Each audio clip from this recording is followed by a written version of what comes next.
Sacramento State is getting ready to announce its move to FBS.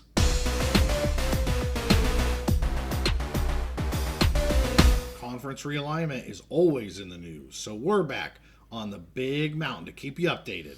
Welcome back to the Big Mountain. I am JY. This is my good friend Steve. We have an update for you regarding Sacramento State as they continue to push for FBS membership. Several different nuggets dropped on Friday of last week. The first one that dropped was President Dr. Luke Wood posting on X that he had, quote, a wonderful meeting with NCAA President Charlie Baker.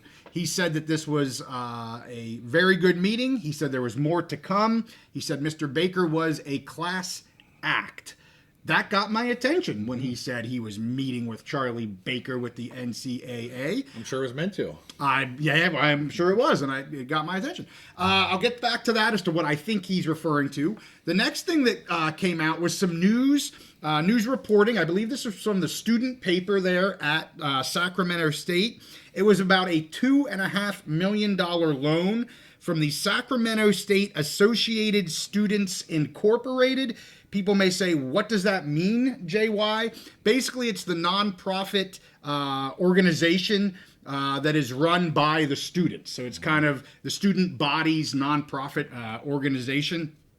And it was originally announced that this $2.5 million loan was approved. That actually wasn't correct. It hasn't been approved yet. What was being announced is that they passed a resolution, this ASI board passed a resolution to begin conversations about a $2.5 million loan. And that $2.5 million loan would be used to help fund the transfer to FBS. There's a $5 million payment that has to be made in order to do that. This should be half of that $5 million payment. Also, Dr. Wood talked about the new stadium that they're planning on building there in Sacramento State. Again, part of the student-led newspaper dropped another article on that. He said, right now, plans are for it to be built in 3 phases, with the first phase actually beginning this year. The amount that they're going to be putting into that phase is $2.5 million. Didn't see much more in terms of when the second and third phase would begin or be completed. And I'm not sure they really have a finish date for that yet, but it is set to begin here this year. So things continuing to move there with Sacramento State.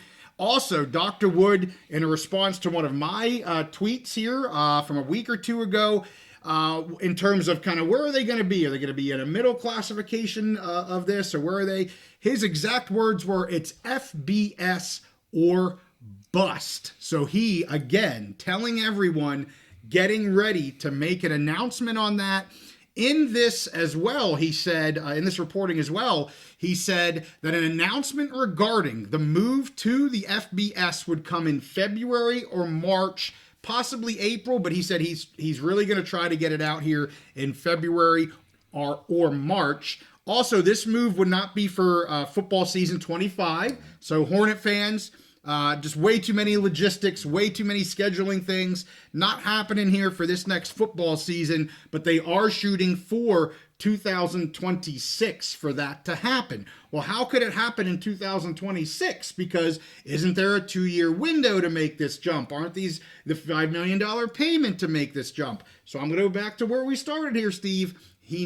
Dr. Wood met with Charlie Baker last week to talk about some things. He didn't say what.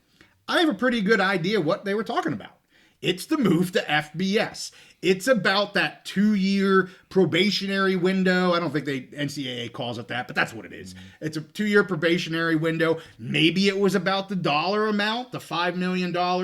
We don't know exactly what it was, but I absolutely think it is so that the Hornets can be playing an FBS schedule in 2026. That's what this was going to be all about. We don't know exactly how that conversation went. The last thing I'll say, Steve, and I'd like to hear from you, is that I will continue to say I do not believe the Hornets have a landing spot in 2026 yet. And that's not new news. If you're, been following this with us, I've said that before. I do not think the Pac is interested right now in 2026, maybe in the future, but not in 2026. I don't think the Mountain West is interested. And I have been told Conference USA does not want to go that far west. So what I have been putting out on X, and I've actually said it here before, I think they are gearing up to possibly go independent in FBS for the 26 football season. Of course, if they get an invite, they're going to be a member of a conference. I just don't think they're there yet,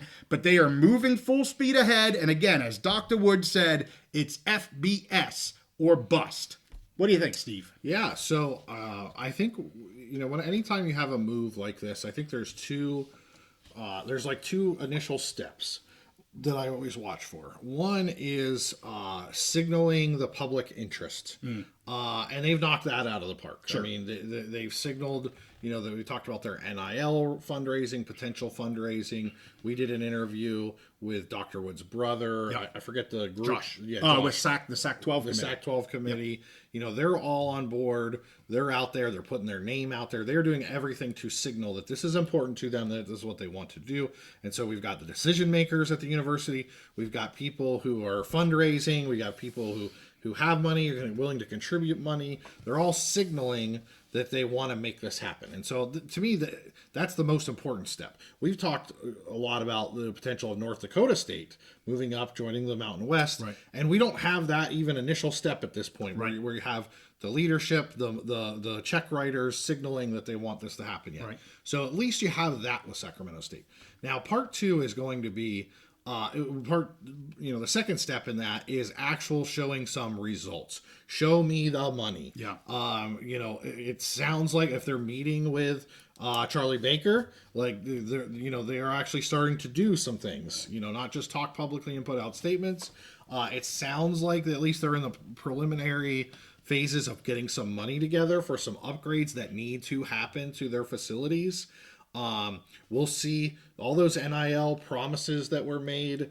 Let's see if we start to see something with that turns into actual money that's being transferred to players for NIL deals and things like that. I think we're seeing them take the second step, or at least start to take the second step. Yes. The second step at this point, which I think is good. If you're a Sac State fan, you want to move into FBS, or if you're someone that's maybe interested in them and on the fence, they signal that they're ready to go. Now they're actually taking some steps. Right. Now you can take them more seriously. Right. So I think that's where we're at. Now, as far as having a landing spot, I think I've been more open to them I know that I've been more open to them as a Mountain West possibility than you have. And you are the Mountain West expert. You've been on this and you've continued to say you don't see it happening. You don't think the Mountain West is interested, at least for now. I think that they, in my opinion, and I don't know the Mountain West or West Coast football and stuff as well as you do. I think they could potentially make themselves a good candidate to apply. We'll see. Right. But I agree with what you're saying as far as 2026, and I think they could do this pretty successfully because we have all this transition right now of the Pac rebuilding. Basically, you got a lot of schools in their footprint that are moving conferences, rebuilding conferences, that are trying to fill schedules. Yep. And there's a whole bunch of teams and they historically have played. I think this last year they played San Jose State. Right. So there's a lot of potentially open spots on schedules that they could create a 2026 schedule and show the world, show the country, show these conferences, hey, we're here to play. We want to play the big boys. We want an invitation to the club. We're basically busting our way into the door. Right. And we want one of you to give us an invite to your conference. And I think that's a smart way to go. If they wanted the Pac invite, that just never materialized. Right. They're just not in that position yet.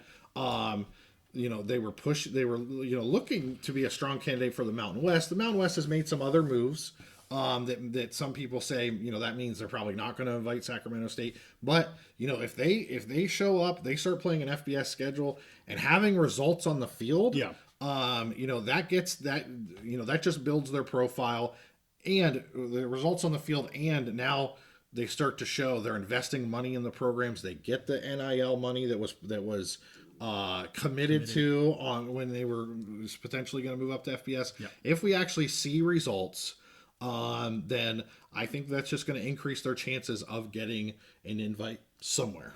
I agree with you. And I'm going to go back to, you brought up Josh Wood, co-chair of the Sac 12 committee. And one of the items we talked about with him, and you asked the question about timing and opportunity. Is this kind of I don't want to say once in a lifetime, but the opportunity is now. And he said yes. And I think you're seeing that with his brother, the president of Sacramento State, that they're seeing a massive opportunity here that they feel like if they don't pounce on it now, for their university, for Sacramento, California, the community, they're not sure if they don't know when another opportunity might come. And Josh Wood talked about that. And, now, to your point, it's not just talk anymore. We're starting to see the beginning of phase 2, showing that, we're going to be beginning the first phase of the stadium. We see what's going on with the football program in terms of all the transfers.